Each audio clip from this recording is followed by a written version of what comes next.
Buenas noches, amigas y amigos de RCTV. Hemos invitado para conversar con nosotros al doctor Enrique de Salas Romer, candidato presidencial por Proyecto Venezuela. Enrique, las elecciones del próximo 6 de diciembre son, sin lugar a dudas, las más importantes de este siglo. Y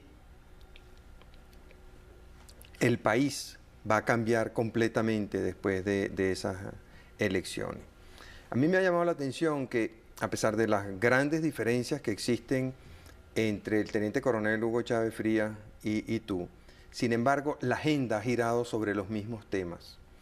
El cambio, la necesidad de cambio, tú hablas de cambio radical, el tema de la corrupción. Quisiera hablar un poco sobre el tema de la corrupción. ¿Qué es la corrupción para ti? ¿Por qué tú quieres luchar contra la corrupción?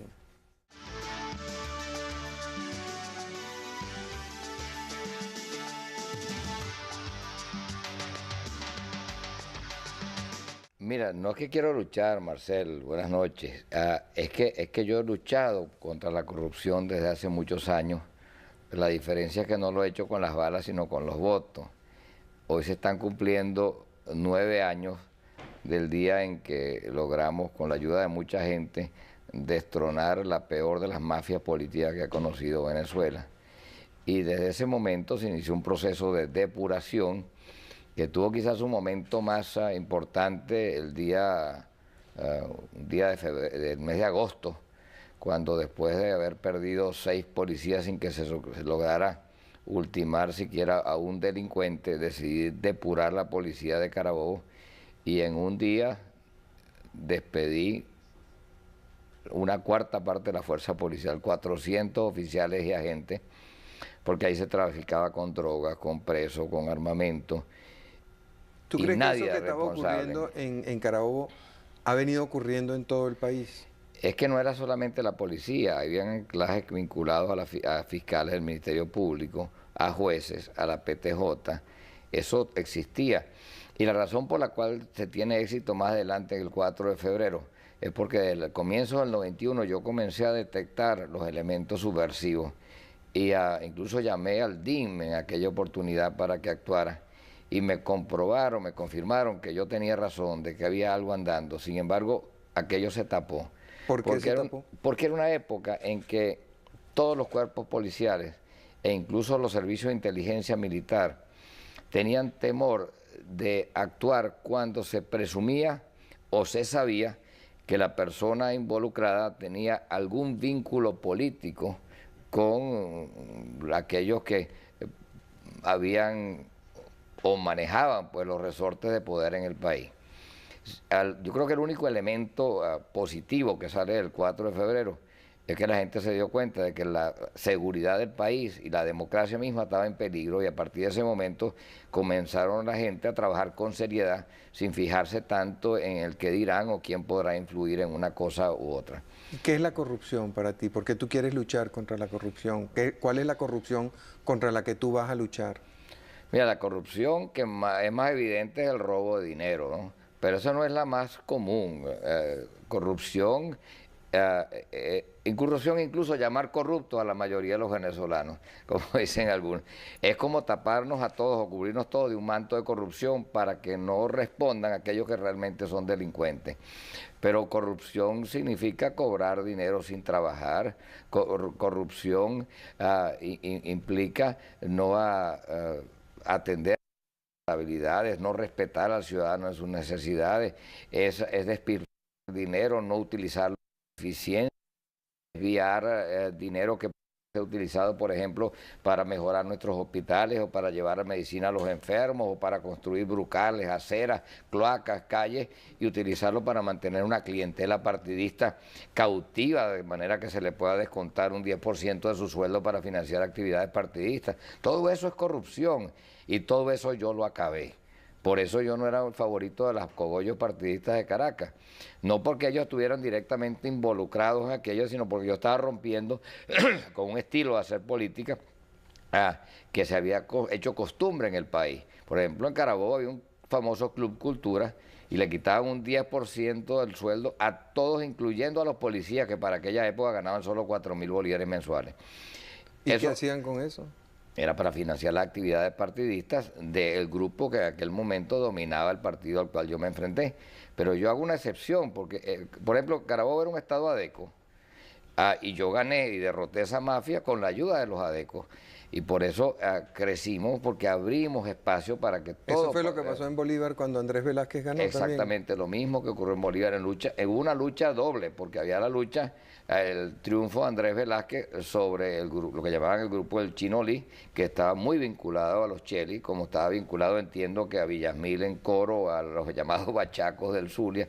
Todo era un proyecto que llevaba... Ahora, ¿por qué en Bolívar Acción Democrática regresa al poder? Jorge Carvajal es elegido gobernador y en cambio en Carabobo no han podido volver a entrar. Porque precisamente por Jorge Carvajal y otros que surgieron desde adentro de su partido a quitarle el poder a esas mafias partidistas. En cambio en Carabobo acaban de pronunciarse en favor del teniente coronel, como tú lo llamas, porque son igualitos, mira, el mismo estilo, las mismas bandas armadas, el mismo sistema de amedrentamiento de la población, son muy parecidos, el deseo de concentrar todo el poder en sí mismo, la falta de consideración con aquellos que puedan disentir de sus criterios. Ahora, ¿a ti no te resulta incómodo aceptar el apoyo de Acción Democrática y de COPEI? Mira, si tú lo concibes como un apoyo de Acción Democrática y COPEI, me resultaría incomodísimo, no porque yo desprecie en forma alguna esos partidos, sino porque el planteamiento que yo me hice y que me sigo haciendo es de un poder ejercido por un presidente absolutamente autónomo en sus decisiones, y podría interpretarse que ese respaldo, que no surge como consecuencia de ningún acuerdo, porque debo reiterar que no hay pacto ni abierto ni encubierto, mi único credencial político es la credibilidad, podría ser interpretado o mal interpretado por la gente. Pero lo que en efecto ha ocurrido es que esos gobernadores, cuyos antecesores me convirtieron en el primer presidente de la Asociación de Gobernadores de Venezuela por unanimidad, Marcel, poniendo a un lado sus intereses partidistas, de pronto se han sublevado tanto en Acción Democrática y en COPEI, y no solamente los gobernadores, sino también los alcaldes, al punto que en el día de ayer 280 y tantos alcaldes de los 330 del país y 15 o 16 de los 23 gobernadores me brindaron un respaldo solidario, y lo que tú oías en aquel auditorio era: tenemos una sola bandera, el tricolor nacional, hay que defender la libertad. Bueno, ese es el tipo de unidad que refleja, para utilizar un término que preocupa mucho y se utiliza mucho en el debate hoy en día, que garantiza la gobernabilidad de nuestro país. Ahora, ¿cómo va a ser? Perdón, pero son ellos, por supuesto, al ellos forzar estas decisiones, le han pedido a sus partidos pues que ellos también puedan brindarme el apoyo. Entonces viene como por trascorrales, pero de una manera muy legítima, porque hay que reconocer también que esas organizaciones partidistas al menos tuvieron suficiente conciencia, suficiente capacidad para entender que había llegado el momento de cambiar, de aceptar que el poder legítimo emanado de la voluntad popular que representaban esos gobernadores y alcaldes electos era la expresión de la nueva Venezuela. Fue como un sacerdote me decía que fue, me visitó el domingo ante la gran cabalgata me decía: Enrique, lo que ha pasado en Venezuela es muy parecido a lo que ocurrió en Alemania cuando cayó el muro de Berlín. De repente todos los parámetros cambiaron, todo es distinto. De modo que sí estamos transitando ahora de repente y casi sin advertirlo por una nación totalmente diferente. Y mi adversario principal, utilizando un término llanero, ha quedado como pajarito en grama. ¿Sabes que cuando un pajarito se para en la grama y mira para todos lados, lo que no sabe dónde está? Bueno, mi adversario convirtió a Alfaro en el símbolo, en la encarnación de todo lo malo que tiene este país, y de repente desapareció Alfaro. Bueno, desaparecido Alfaro, él no sabe a quién atacar.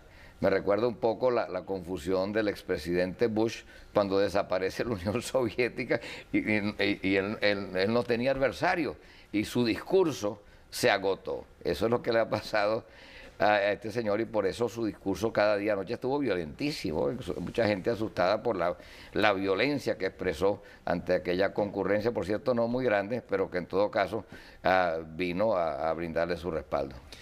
Al tema del miedo quisiera referirme, pero más adelante. Tú has hablado del tema de la gobernabilidad, que pasa a ser lo más importante ahorita, porque evidentemente el bipartidismo se acabó. Y Acción Democrática y COPEI tendrán que repensarse, tendrán que cambiar sus dirigentes, tendrán que cambiar su modelo de hacer política, por lo menos el que han seguido en estos últimos 15 o 20 años, tendrán que repensarse o que refundarse. De manera que los elementos que han hecho gobernable al país están en este momento cambiando y algunos probablemente desapareciendo. Entonces me pregunto, de estas elecciones en donde me da la impresión de que va a ocurrir una polarización inmensa entre las personas que te apoyen a ti y las personas que apoyen a Chávez, va a quedar el país dividido en dos bloques grandes ambos y aparentemente irreconciliables. ¿Cómo vas a hacer tú para gobernar sin tener el apoyo de Chávez y su gente? ¿O cómo va a ser Chávez para gobernar sin tener el apoyo tuyo y de tu gente? En el caso de Chávez es muy impactante porque él, o sea, ¿cómo va a gobernar él si tiene en contra a la mayoría de un Congreso elegido hace menos de 4 semanas? Si tiene en contra a 16 gobernadores, si tiene en contra a 280 alcaldes, si ha antagonizado a la Corte Suprema de Justicia, al Poder Judicial, al alto mando militar, al gobierno de los Estados Unidos de América. O sea, en el caso de él es más fácil ver el drama, la dificultad para gobernar, pero en el caso tuyo también, porque Chávez representa una fuerza muy importante dentro del país. ¿Cómo vas a hacer tú para gobernar al país? El día que seas presidente, eres presidente de todos los venezolanos, de los que votaron por ti y de los que votaron por Chávez también. ¿Cómo vas a hacer? Mira, Marcel, yo siempre he gobernado sin atender a los colores partidistas. Y tan es así que en mi primera gestión como gobernador, teniendo 10 alcaldes, que para entonces era todo lo que había en Carabobo, logramos una unión que permitió no solamente que la mayoría de ellos fueran reelectos por buena mayoría, sino que yo ganara con casi 3/4 partes de los votos mi reelección. Yo no siento ningún freno, ninguna posibilidad de que pueda haber obstáculos. Y yo he pensado, bueno, ¿cómo no voy a ayudar yo al maestro Chávez, que por cierto fue un dirigente de COPEI por muchos años, un hombre de 74 años que ganó en Barinas? Yo soy amigo de Rafael Rosales Peña, pero ganó el maestro Chávez, y con él tendré que trabajar para ayudar al pueblo de Barinas, que forma parte del pueblo venezolano, y así con todos los gobernadores. Yo estoy seguro que podré gobernar con Alexis Rosa, con Hidalgo Bolívar, en fin, con los que han ganado, que pertenecen a esa esfera. Ahora, lo importante es entender que nosotros ya dejamos atrás, es decir, ese pacto de Punto Fijo fue muy importante para la Venezuela de aquel momento, porque no existía una sociedad civil. Entonces, ¿quiénes mandaban? Eran los 3 partidos más importantes, a través de sus jefes, que ejercían una autoridad completa, porque eran líderes y además porque tenían poder de convocatoria de calle. Me refiero a Rómulo Betancourt, a Villalba y a Caldera. El jefe de la CTV y el jefe de Cámara, que se encargaron pues de darle ese poder, y entonces ellos se reunían entre sí y resolvían los problemas más graves del país para evitar una sonada militar, para comenzar esta experiencia. Pero han pasado 40 años. En 40 años se crearon universidades, colegios. Por cierto que mi adversario dice que todo lo que ha ocurrido en los últimos 40 años es corrupción. Bueno, ¿y qué pasó entonces? ¿De dónde salió la clase media venezolana? ¿De dónde surgieron las industrias? ¿De dónde surgieron las universidades? Pero en cualquier caso, va surgiendo una sociedad mucho más organizada. Hoy en día la sociedad venezolana es bien compleja, la sociedad civil está muy bien estructurada, hay expresiones del sentir de muchas áreas, no solamente empresariales y laborales, sino hay cooperativistas, gente que se preocupa por la cultura, por el medio ambiente, voluntarios, qué sé yo, científicos, todo el mundo está organizado Entonces ese pacto ya no es reflejo de la nación. Por otra parte, con la descentralización hemos electo directamente gobernadores y alcaldes que son legítimos representantes de sus respectivos pueblos. Entonces tú necesitas un tipo de liderazgo capaz de orquestar voluntades y no de imponer criterios. Por supuesto que tú tienes que orientar a la nación, tu función es esa como ¿Y por qué crees tú que puedes hacer eso mejor que Chávez? Porque lo he hecho, bueno, porque él nunca lo ha hecho. Es decir, él es un hombre de formación militar, de dar órdenes, de decir a la derecha, a la izquierda, disparen, no disparen. Pero en este caso se trata de actuar como el director de una orquesta sinfónica, que tiene que conocer un poco de lo que hace todo el mundo, pero no pretender jamás saber más que los especialistas, y que debe dirigir, armonizar criterios para que marchemos en una dirección clara. ¿Y que quiénes son esos criterios? Criterios de los alcaldes, de los gobernadores, depositarios, repito, de la voluntad popular, pero también en el sentido horizontal, con la sociedad civil, desde los vecinos hasta los representantes de los sectores, digamos, más sofisticados de la vida nacional. Es mucho más complejo gobernar hoy en día, pero también es mucho más profunda la raíz de la democracia venezolana. Ahora, ¿por qué crees que tú puedes luchar mejor contra la corrupción que Chávez? Bueno, yo creo que puedo luchar por la corrupción con las armas de la democracia. Y también porque lo he hecho, te repito, así como depuré la policía, acabé con cualquier manifestación de las que antes señalé, del partidismo clientelar, de la flojera, de la negligencia en la administración pública, porque logramos convertir el sistema hospitalario de Carabobo en el mejor sistema del país, de tener el único centro de servicios para auxilios y emergencias, de construir vivienda para las madres pobres y de equipar todos los barrios de manera de que no hay un solo barrio que existiera cuando yo llegué que no tenga todos los servicios hoy en día. Construimos la mejor potencia deportiva, el gran puerto del Caribe, Puerto Cabello, es manejado hoy en día con 189 personas nada más. ¿Cuántos tenía cuando tú llegas? 5.300. Pero esa eficiencia de Puerto Cabello ha permitido crear decenas de miles de empleos en otras partes, y con las utilidades del puerto, Puerto Cabello se ha convertido en la cuarta ciudad más atractiva para la inversión privada. Aquel galpón inmundo que era el aeropuerto de Valencia hoy es el segundo aeropuerto internacional del país.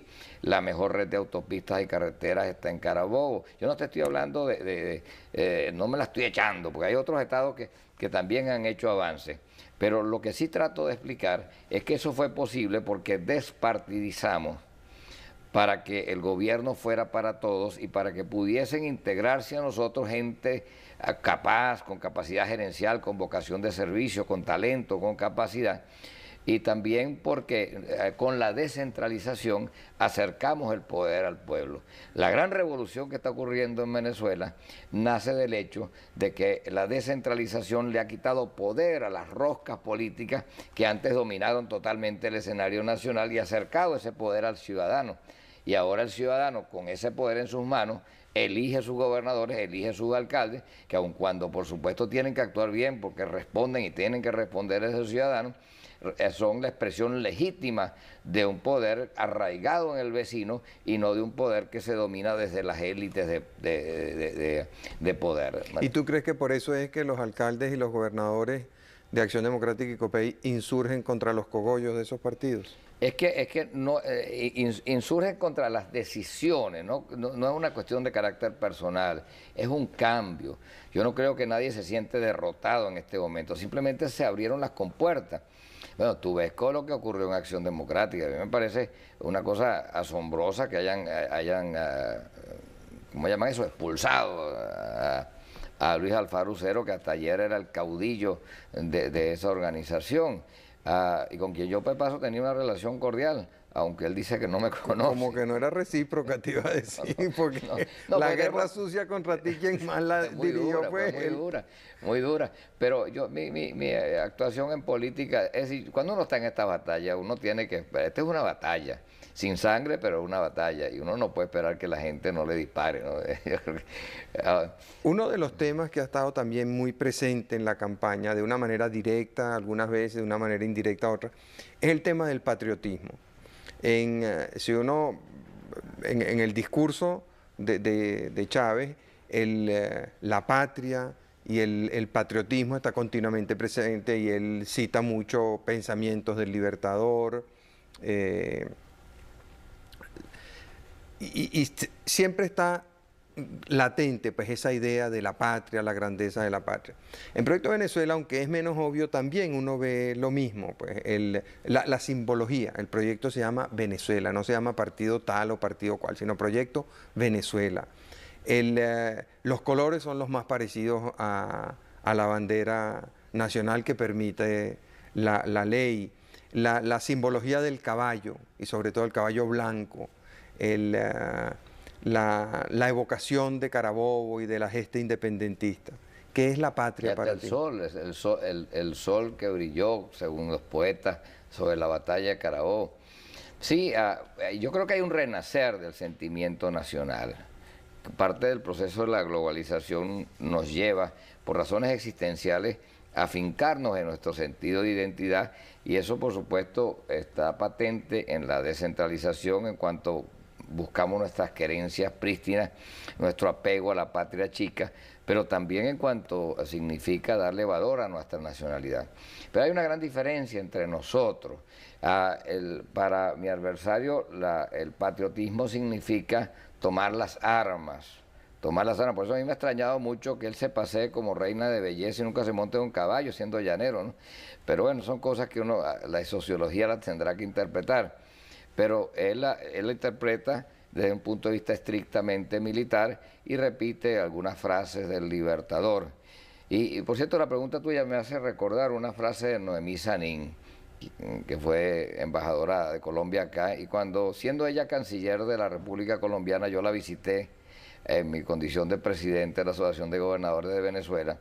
Ella tuvo una frase muy hermosa. Ella me dijo, bienvenida a la Cancillería de las Repúblicas Bolivarianas. Ustedes tuvieron al Bolívar fogoso, joven, militar. Nosotros tuvimos la suerte de tener el Bolívar maduro, al estadista, ¿no?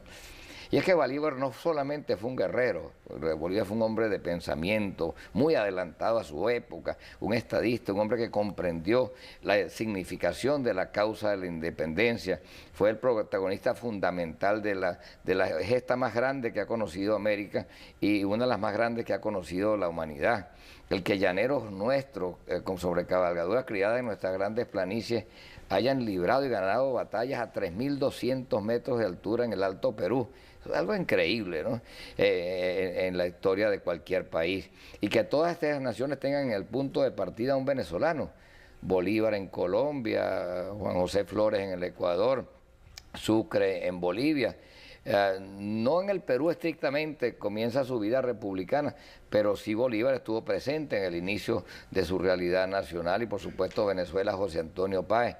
Entonces, eso que significó estar a tono con una época, cuando venían desmoronándose las monarquías europeas y comenzaba a emerger el sentido nacional, el haber capturado ese momento y convertido en una gesta de esa magnitud, requería no de un guerrero solamente, sino requería de un hombre de ideas capaz de inspirar a todo un pueblo. Es que no es un pedacito del territorio nacional, Marcel, apenas 700.000 habitantes, y sin embargo éramos una nación inconquistable sin aún ser una república. Bueno, esa es la diferencia. Yo creo que él se queda corto. Y por cierto, el caballo blanco es porque cuando la cabalgata de Carabobo no permitieron la primera vez que yo iba en un caballo alazán que subiera al Cerro Buenavista en un caballo alazán. Me prestaron un caballo blanco y después me regalaron al famoso frijolito. Pero sí, es verdad, hay una cierta simbología y debo decir que expresamente lo estimulé, sobre todo a partir del año 92, porque pensé que era necesario impedir que una persona, en aquel momento no era candidato presidencial, pero una persona que había insurgido contra la institucionalidad democrática, un hombre que se había precipitado y que había recurrido a actos de violencia, se pudiera apoderar de nuestros símbolos fundamentales. Al punto de que en las franelas de mi segunda campaña aparecía la bandera nacional acá, siempre. Y insistí también muchas veces en casas de partido que yo visitaba, que quitaran los colores característicos de los partidos y dejaran un espacio para poner un retrato del Libertador y una bandera nacional, para que no se olvidara nunca lo interior de los partidos, que antes de ser integrantes de una fuerza política éramos miembros de una nación a la cual nos debíamos por encima de cualquier cosa.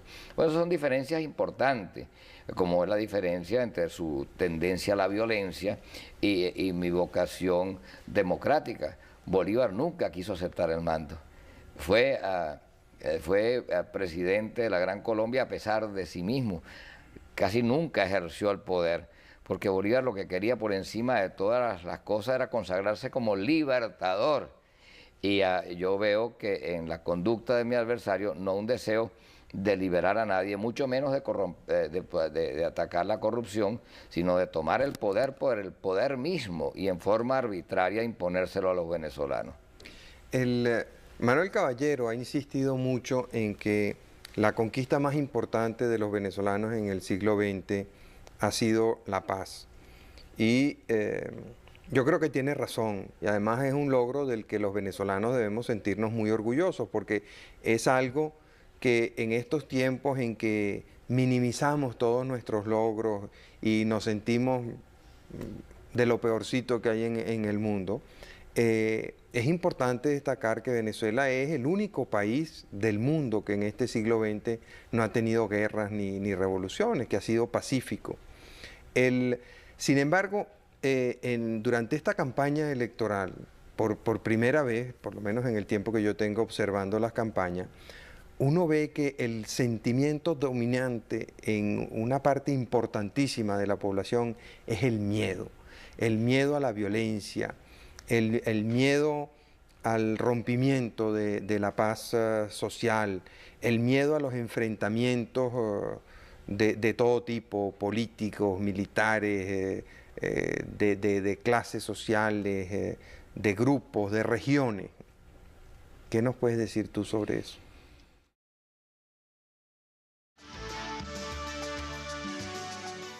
Sí, bueno, te iba a decir que bueno, estamos en la... Yo me imagino que una madre cuando espera al hijo, aparte de los dolores de parto, siente cierto temor por su propia vida, ¿no?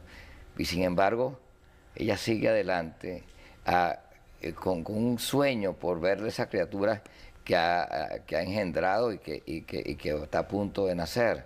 Entonces parece mucho a la situación de Venezuela. Estamos viviendo los dolores de parto, pero hay temor por la presencia de una persona que no ha hecho otra cosa en la vida que actuar con violencia, violencia física y violencia verbal, de que pudiera provocar la muerte de la democracia, de la libertad, de aquello que es más caro para todos los venezolanos.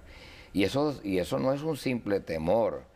A quienes lo oyeron anoche pudieron sentir el estremecimiento que produjo el señalamiento de personas que en cierta forma insinuaba que iba a llevar al paredón, incluyendo a los miembros del Consejo Nacional Electoral, por haber autorizado el uso de una determinada tarjeta.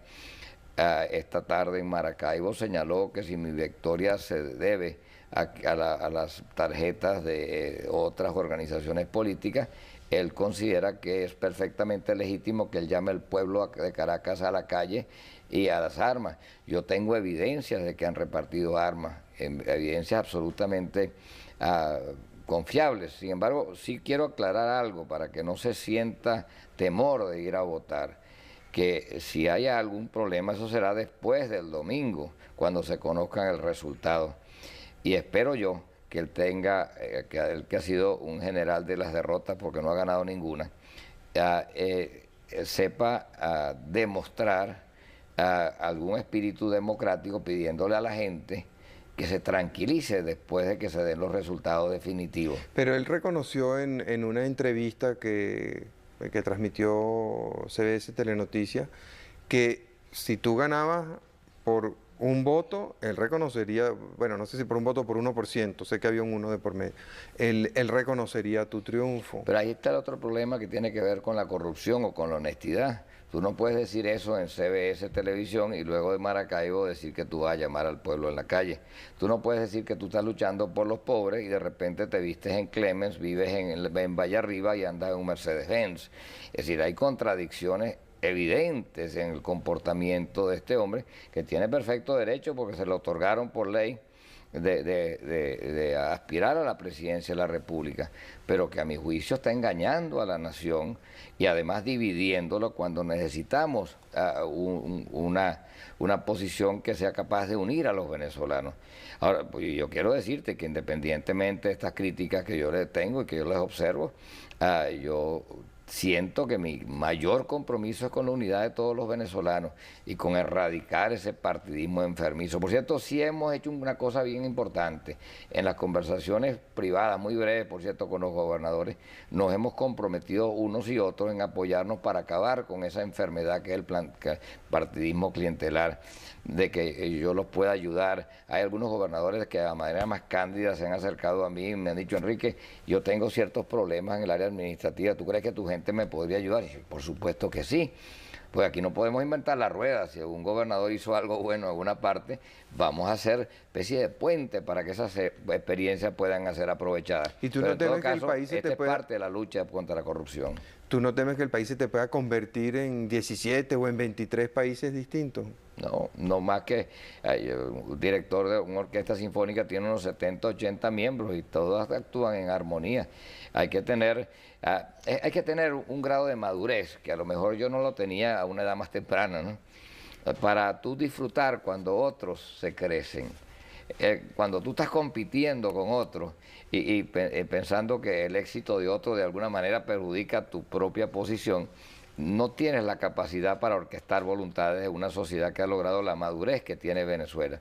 Pero cuando tú tomas la posición que se le atribuye a un famoso empresario norteamericano que hizo poner sobre su tumba el epíteto: aquí yace los restos de un hombre que supo rodearse de hombres mejores que él.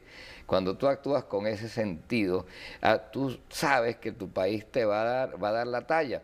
Ahora, eso no quiere decir que tú vas a callar cuando hay irregularidades. Los gobernadores y alcaldes saben que yo los voy a ayudar, pero yo no voy a ser un gobernador, un presidente permisivo, una persona que va a permitir que la nación se salga de sus cauces. Antes, por el contrario, yo creo que esta lucha política en la capital para posicionarse como amigos y enemigos de la descentralización ha conducido a que el proceso sea un poco desordenado y que no se hayan establecido premios y sanciones, premios para quienes lo hacen bien y sanciones para quienes lo hacen mal, para que la descentralización no repita los vicios que han habido a nivel central. Bueno, pero yo lo puedo hablar con la autoridad que me otorga haber sido un gobernador que actuó de esa manera, sin que se pueda sospechar nunca de mi parte que lo estoy haciendo porque estoy en contra del proceso de descentralización o que soy contrario al deseo de que el pueblo venezolano tenga cada día más poder para que el ciudadano se sienta más ciudadano y, sintiéndose más ciudadano, le dé más a su país. Mira, el problema en las empresas, que me vaya un poquito, uno me entusiasma un poco con estas cosas, pero es que se ha dicho muchas veces que si los equilibrios macroeconómicos y tal. Pero tú le preguntas a cualquier jefe corporativo, cualquier presidente de estas grandes corporaciones, a ti mismo te puedo preguntar, y tú no me vas a decir que el principal capital de acá es su patrimonio, o sus luces, o sus técnicos. Tú me vas a decir que tu mejor capital son tu personal, ¿no? Tu gente, la calidad humana de quienes te acompañan. Pero resulta que cuando se llega al poder, los gobernantes suelen pensar que su responsabilidad se termina en los límites del gobierno y no se dan cuenta de que es su responsabilidad estimular a ese ciudadano, desarrollar en ellos el autoestima, el sentido de identidad, el sentido de pertenencia, para que cada uno, sintiéndose realizado en su tarea, se sienta o realice la tarea de la sociedad. Eso es uno de los grandes cambios, es parte de ese cambio radical que nosotros estamos propiciando, que no va solamente en gobernar honestamente, en gobernar con eficiencia, con respeto al ciudadano, cerca de la gente, sino también en convertir al ciudadano en sí en el protagonista esencial de la gesta de desarrollo. Ahora, una de los sentimientos que también ha estado muy presente en esta campaña es el sentimiento de rabia. Yo quisiera referirme en dos sentidos a eso.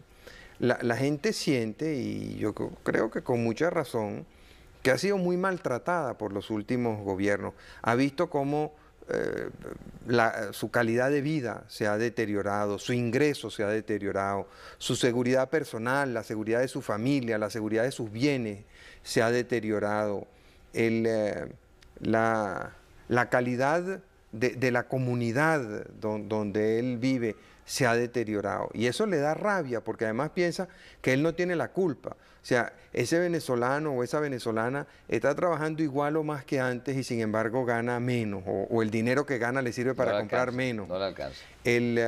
Cuando va a inscribir a sus niños en un colegio, encuentra que ese colegio, esa escuela se ha deteriorado, sus ahorros se han desvalorizado y tiene que sentir pues mucha frustración y mucha rabia frente a eso. Entonces, ¿qué puedes hacer tú para canalizar esa rabia en sentido positivo? ¿Y qué puedes hacer tú para mejorar la calidad de la vida de esa gente? Para hacer que tengan más salud, o que tengan más educación, o que tengan más seguridad, o que tengan mejor vivienda, mejor transporte. O sea, que su vida se haga más agradable, más grata, más satisfactoria. ¿Qué puedes hacer? Fíjate que estás planteando un aspecto que permite diferenciar totalmente la forma como yo concibo este proceso dirigido a mejorar las condiciones y la calidad de vida del venezolano y lo que plantea el otro candidato.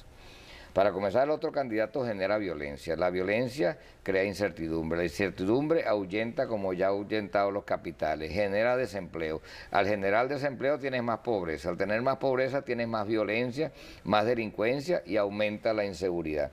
O sea que esta persona que por venir del estamento militar es vista como quien pudiera poner orden, resulta que está creando las condiciones perfectas para que haya más desorden, más violencia, más delincuencia. Y para colmo, anoche me dicen que habló de subir el sueldo de todo el mundo a 240.000 bolívares. Yo lo quisiera hacer, pero tú y yo sabemos que cuando en Venezuela los sueldos suben por la escalera, los precios suben por el ascensor. Entonces se va a disparar la inflación y al disparar la inflación tú no vas a mejorar en forma alguna la capacidad adquisitiva real del venezolano. Ahora, ¿cómo logro yo eso? Mira, si tú tienes buenos hospitales, servicios de emergencia gratuitos como los que va a tener Caracas, aquí por cierto tengo el folleto del Plan Caracas, con las... Ahora, todos los gobiernos nos han prometido buenos hospitales y buenas escuelas. ¿Por qué el tuyo va a ser distinto? Bueno, porque ya yo lo he hecho. Yo pasé por la AAA para ir a la Grandes Ligas.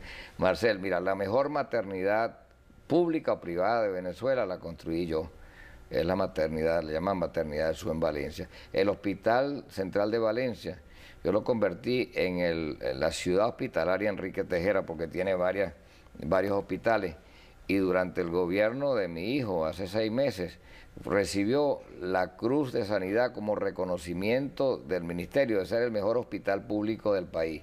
Solamente una vez antes del Hospital Van Grieken de Coro, que antes era manejado por PDVSA, había recibido ese tipo de reconocimiento. Durante mi gestión se redujo en un 35% la mortalidad infantil. Durante mi gestión se creó el sistema de atención inmediata que lo va a tener, repito, Caracas, funcionando a partir del helicoide, donde va a estar la gran central de control Carabobo. La experiencia de control Carabobo convertida en control Caracas y control Venezuela para integrar por satélite todos los servicios de auxilio de emergencia, incluyendo policía, ambulancias, servicios bomberiles, vehículos de rescate, defensa civil y todo eso también integrado con miles de voluntarios que hay en todo el país que se dedican a estas cosas. Pero esa es una forma de reducir el costo de la vida.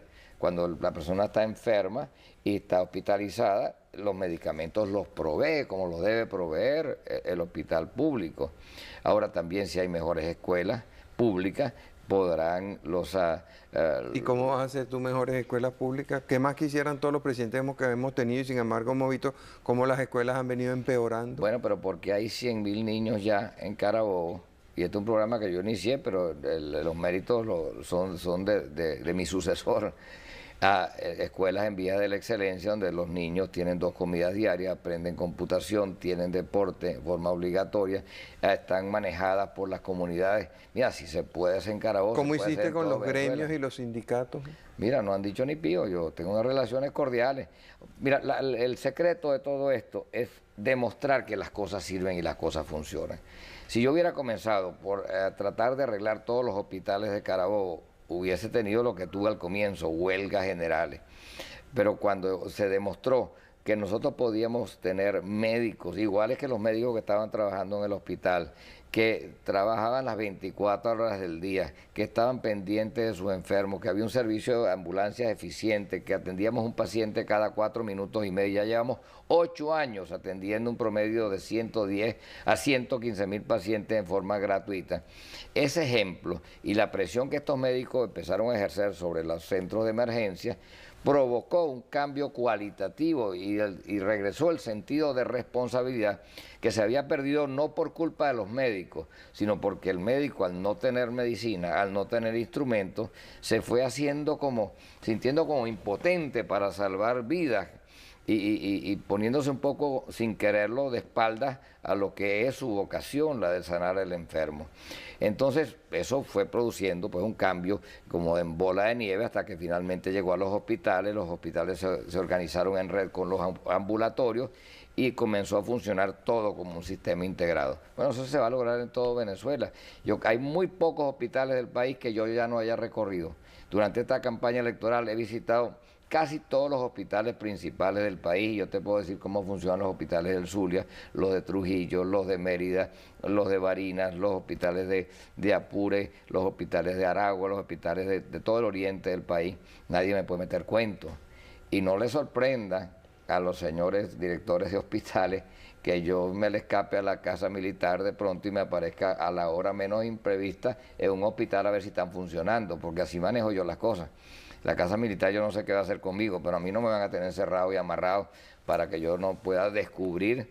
Ellos lo hacen por proteger al presidente, pero proteger demasiado al presidente a veces desprotegen involuntariamente a un pueblo que necesita que su presidente esté encima de las cosas. Uno de los temas que más angustia a la gente es el tema de seguridad. La gente, sobre todo en los barrios, cuando sale con temor, cuando regresa con miedo.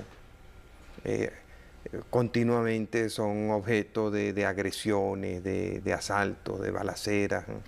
¿Qué puedes hacer tú por eso? Sí, bueno, cuando empezamos a hablar de la inflación y el costo de la vida, yo me fui por el camino de los servicios que nosotros podemos mejorar para bajar el costo de la vida. Uno de ellos, por supuesto, es que la gente tenga acceso al transporte colectivo, que no pierda 2 y 3 horas en el tráfico, que las madres no tengan que levantarse a las 4 de la mañana para que el niño pueda ir a la escuela y que sobre todo todas las comunidades pobres puedan irse integrando en pequeñas ciudades que tengan cada una de ellas un centro donde no solamente puedan ellos departir y compartir experiencias, sino tener acceso al deporte, a la escuela, a la religión, al arte. Y todo eso no es como un sueño. No, o sea, ¿cómo se puede hacer todo eso? Bueno, aquí está el Plan Caracas. El Plan Caracas comprende el Control Caracas. Pues, yo hablo de Caracas, pero esto es para todo Venezuela. Hablo de Caracas porque el Distrito Federal es responsabilidad del presidente de la República y porque las características topográficas de Caracas hacen mucho más difícil el proceso de desmarginalización. Por ejemplo, yo entro a una ciudad plana. O sea, el plan Maturín tiene que ser responsabilidad del gobernador del estado de Monagas. Sí, pero lo vamos y el a hacer. plan Maracaibo tiene que ser responsabilidad del gobernador del estado. Claro, debe ser. Y con los alcaldes, pero siempre trabajando juntos, porque hay experiencias que no hay que inventar. Normalmente cuando tú entras a una zona popular, tú comienzas por meter las cloacas, primero el agua, porque sin agua no hay cloaca, porque no corren. Primero el agua, después las cloacas, después establece tus calles, tus aceras, tus brocales y tu iluminación. Y mi experiencia señala que el venezolano es un gran constructor. Bueno, en Caracas tú ves cómo construyen edificios sobre esas pendientes sin ir a la universidad. Y te demuestra que no son seres marginales, solo que no le hemos dado apoyo. Ahora en Caracas tenemos que trabajar de atrás para adelante. Tenemos que comenzar. La idea es que vamos a construir y esto primero que quiero decir que sepan que eso es enteramente factible, con un 30% de los ahorros de política habitacional de un solo año se pueden construir estos 37 centros comunales, uno para cada 40 o 50 mil habitantes que están planificados para Caracas. ¿Qué es lo que tú O haces? sea que el dinero existe. Existe, está allí, Marcel, y no se aprovecha. Ahora, ¿qué es lo que tienes que hacer tú para que la gente deje de sentir que vive en una jungla de concreto? Las copas de los cerros tienes que terracearlas y crear zonas de más o menos 3 a 4 hectáreas, donde vas a reubicar en pequeños edificios a la misma gente que tuviste que desplazar, pero tú allí vas a crear gimnasio cubierto, ambulatorio médico, centro policial, abasto, iglesia si es posible, el mismo gimnasio cubierto tiene, porque el diseño está listo, es obra de Pedro Mateo, siguiendo mis indicaciones, y está listo y con todos sus cálculos de ingeniería desde hace 4 o 5 años.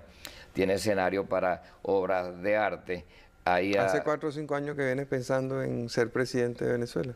Sí, bueno, en cómo desmarginalizar a Caracas ha sido algo que yo he tenido en la cabeza hace mucho tiempo. Entonces, debajo de todo este complejo habrá un gigantesco tanque de agua que va a ser el surtidor de agua para todas estas comunidades. Y una vez que tengas el agua, entonces podremos instalar las cloacas y los demás servicios. En cuanto a la comunicación, estamos previendo, y eso sí no está terminado el estudio, una especie de, la gente se burla, ¿no? Mi adversario se ha burlado que yo pienso crear Disneylandia. Pero mira, son unos vehículos livianos que transitan por rieles y que pueden conectar rápidamente a la gente desde estos centros hacia las estaciones de metro. Y está previsto también el helipuerto, de tal manera que en caso de emergencias médicas nosotros podamos sacar rápidamente un paciente y no se pierde una vida por no tener allí los elementos para atender una emergencia cuando es suficientemente grave y rebasa la posibilidad de acción de ese ambulatorio.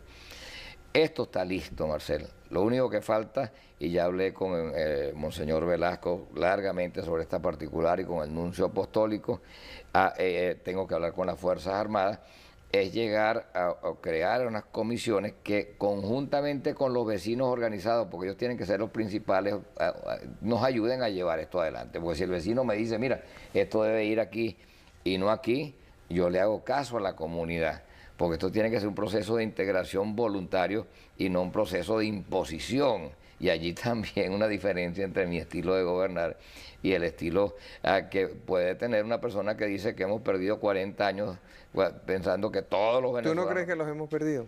No, yo no creo que no, Marcel. Mira, tú y yo pertenecemos a una generación que amaneció a la vida pública, a la vida política, soñando en la democracia, en sembrar chimeneas por todo el país, que nos sentimos orgullosos cuando empezaron a surgir universidades, que vimos la creación de las primeras entidades de ahorro y préstamo.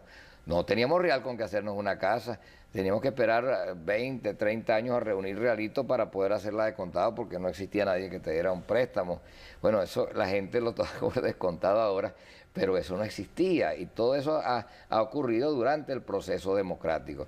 Pero lamentablemente perdieron el camino, esa democrática de gran contenido ético y de sentido popular que inauguraron hombres como Betancourt, como Caldera, como Villalba, como, bueno, podríamos mencionar a toda esa playa de líderes que le dieron origen a la democracia, fue desvirtuada cuando el carnet, en lugar de servir como instrumento para que el pueblo llegara al poder, se convirtió en un instrumento para someter a una población y llevarla nariciada a votar. Bueno, eso se rompió, la descentralización, el estallido. Mira, Caracas es una ciudad señera, que da el ejemplo. Lo dio en la época de la independencia y lo volvió a dar el 27 de febrero de 1989.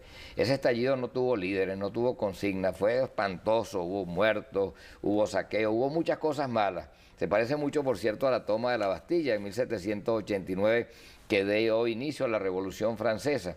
Pero precisamente por no tener ni líderes ni consignas, fue pura. Y al ser pura provocó una conmoción de tal magnitud que llevó a los partidos a los cogollos partidistas a ponerse de acuerdo y sancionar en el Congreso las leyes que permitirían a partir de ese momento comenzar el proceso de descentralización y elegir a los primeros gobernadores y a los primeros alcaldes. Bueno, ahí comenzó a transitar la nueva Venezuela, que ahora florece cuando 280 alcaldes y 16 gobernadores se unen en torno a un exgobernador para darle una nueva fisonomía, un nuevo poder, una nueva perspectiva política a Venezuela. Bueno, muchas gracias, Enrique. Muchas gracias, amigos, por su atención. Yo no sé si me permite ¿Cómo no? solamente unas palabras para pedir a los venezolanos, a todos los que nos están oyendo, que vayamos a votar. El voto es el arma del hombre libre. Y en estas elecciones, como tú lo decías al comienzo, Marcelo, tú decías que esta es la elección más importante de este siglo, y es verdad. Porque no solamente estamos eligiendo un presidente, sino estamos eligiendo un destino, el tipo de país que nosotros queremos. Hay una tendencia, una vertiente que nos lleva a la opresión, otra que nos lleva a consagrar la libertad, una nos puede llevar al dolor, otra nos lleva a la alegría, una cree en los estamentos que vinculan el poder al ciudadano y otra quiere volver a centralizar totalmente el poder en Caracas. Hay muchas diferencias y el tipo de nación que nosotros ¿Son tan queremos, distintos así? totalmente distintos, aun cuando ambos utilizamos símbolos de patria, ambos proponemos el cambio. A mí me luce yo creo que al país le luce que somos totalmente distintos. Nuestras trayectorias son absolutamente diferenciables y el tipo de país en el cual van a vivir nuestros hijos o nuestros nietos, en el cual van a transitar su vida de adultos los jóvenes de hoy, que tanto calor le han dado a mi candidatura, dependerá mucho de la decisión que se tome ese domingo. De manera que yo les pido que vayan a votar. Yo ciertamente quiero ver alegre a mi país y estoy absolutamente convencido de que si se pudo en Carabobo, con la ayuda de los gobernadores y alcaldes y de todos los vecinos, será posible también en Venezuela. Bueno, muchas gracias, amigos. Los espero no este domingo, sino el siguiente, donde espero tener la oportunidad de entrevistar al próximo presidente de Venezuela, que será el que ustedes decidan. No se olviden entonces, el domingo tenemos que ir a votar. Muchas gracias. Hasta luego.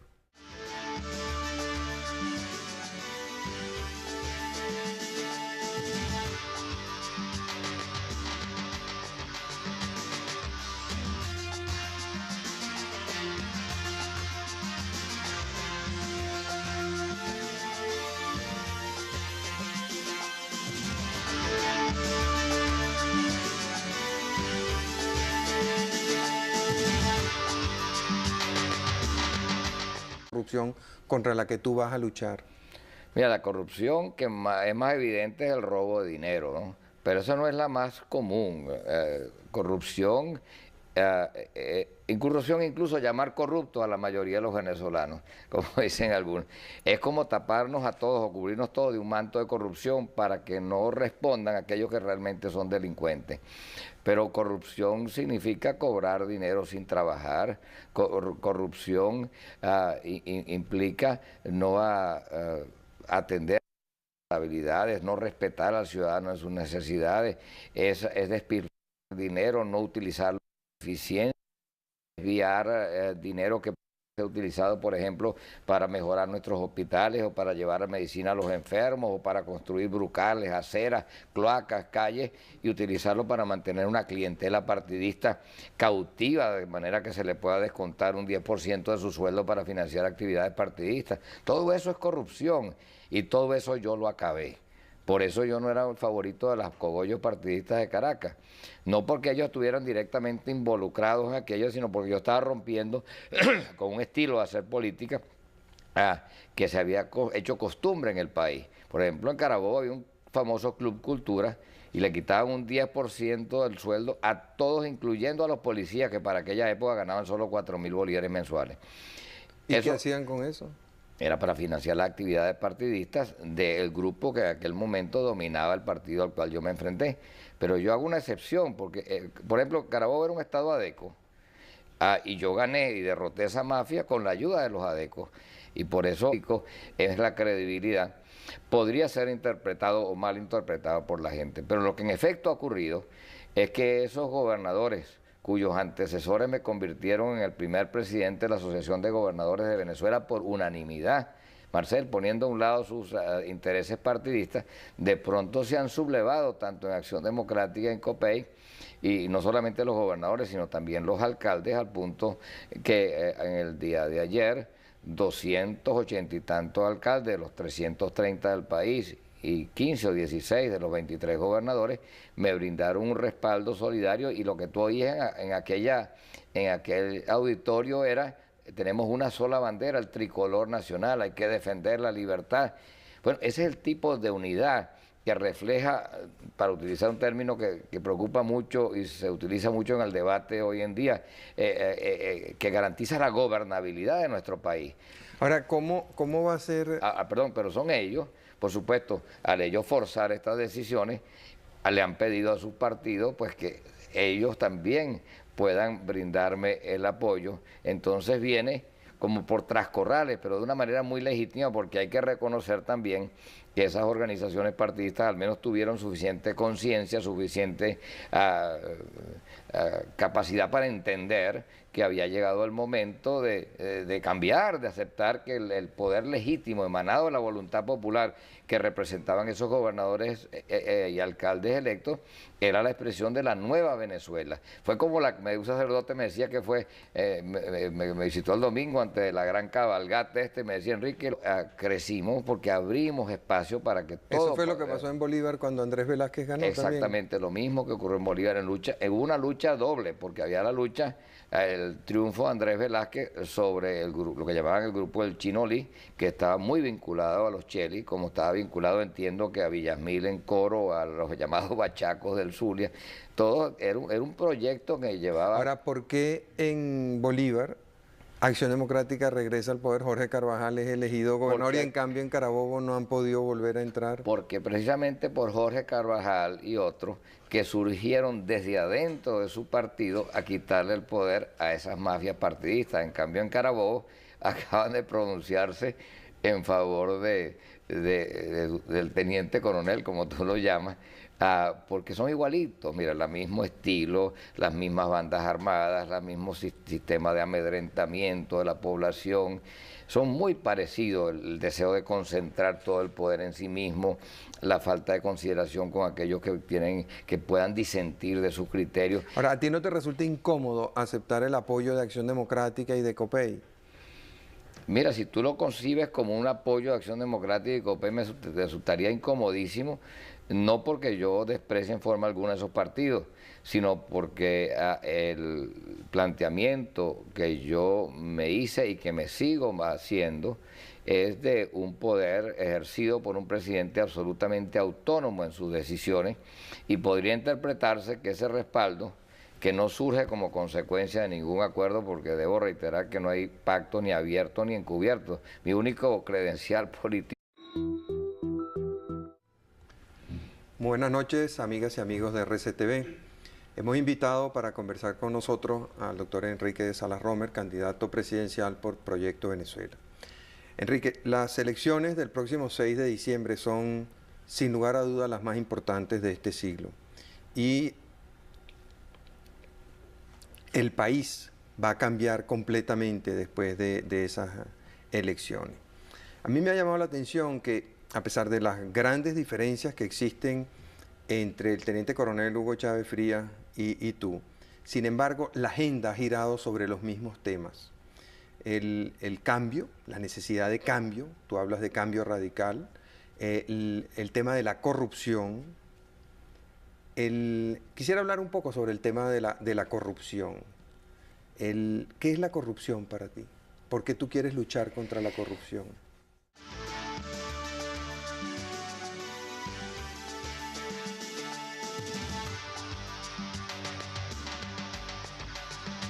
Mira, no es que quiero luchar, Marcel, buenas noches. Es que yo he luchado contra la corrupción desde hace muchos años. La diferencia es que no lo he hecho con las balas, sino con los votos. Hoy se están cumpliendo 9 años del día en que logramos, con la ayuda de mucha gente, destronar la peor de las mafias políticas que ha conocido Venezuela. Y desde ese momento se inició un proceso de depuración que tuvo quizás un momento más importante el día, un día del mes de agosto, cuando después de haber perdido 6 policías sin que se lograra ultimar siquiera a un delincuente, decidí depurar la policía de Carabobo y en un día despedí una cuarta parte de la fuerza policial, 400 oficiales y agentes, porque ahí se traficaba con drogas, con presos, con armamento. ¿Tú Y crees que eso nadie que era estaba responsable. ocurriendo en Carabobo ha venido ocurriendo en todo el país? Es que no era solamente la policía, habían anclajes vinculados a fiscales del Ministerio Público, a jueces, a la PTJ, eso existía.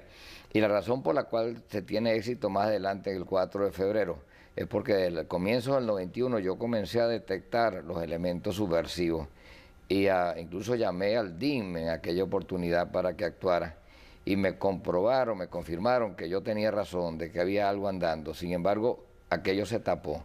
¿Por qué se tapó? Porque era una época en que todos los cuerpos policiales e incluso los servicios de inteligencia militar tenían temor de actuar cuando se presumía o se sabía que la persona involucrada tenía algún vínculo político con aquellos que habían o manejaban pues los resortes de poder en el país. Yo creo que el único elemento positivo que sale del 4 de febrero es que la gente se dio cuenta de que la seguridad del país y la democracia misma estaba en peligro y a partir de ese momento comenzaron la gente a trabajar con seriedad sin fijarse tanto en el qué dirán o quién podrá influir en una cosa u otra. ¿Qué es la corrupción para ti? ¿Por qué tú quieres luchar contra la corrupción? ¿Cuál es la corrupción?